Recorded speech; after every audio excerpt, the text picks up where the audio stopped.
T twenty ক্রিকেটের ইতিহাসে Andre Russell এবং সুনীল নারিন একমাত্র ক্রিকেটার যাদের একই সঙ্গে সেঞ্চুরি এবং 400-র বেশি উইকেট আছে।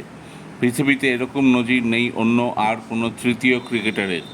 কলকাতা নাইট রাইডার্সের সৌভাগ্য আরও একটা বছর এই দুই কিংবদন্তি তারকা খেলবেন বেগুনি জার্সি গায়ে। হ্যাঁ, সম্ভবত এটাই শেষবার।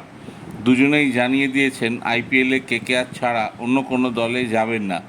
তবে এটাই তাদের শেষ বছর কিনা এই নিয়ে ভক্তদের মধ্যে জোর জল্পনা আছে। সূত্রের খবর, দুজনেই আগেরবার ছেড়ে দিতে চেয়েছিলেন, কিন্তু শাহরুখ খানের ব্যক্তিগত অনুরোধে আরও একটা বছর কলকাতাকে সার্ভিস দিতে রাজি হয়ে যান এই দুই মহাতারকা।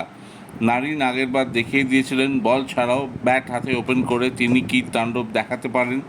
এবারও যেটুকু অনুশীলন হয়েছে তাতেও তিনি ঝড় তুলেছেন।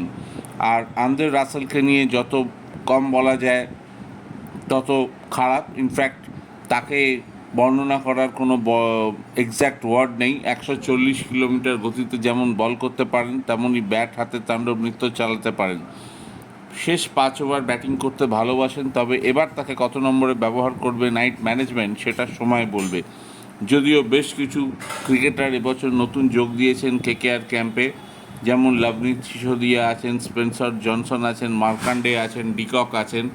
তবুও এই দুজনের অবদান ভোলার নয়। চতুর্থবার যদি শাহরুখ খানের দলকে চ্যাম্পিয়ন হতে হয় তবে এই দুজনের উপর আরও একবার ভরসা করতে হবে। খবরটি ভালো লেগে থাকলে সাবস্ক্রাইব করুন।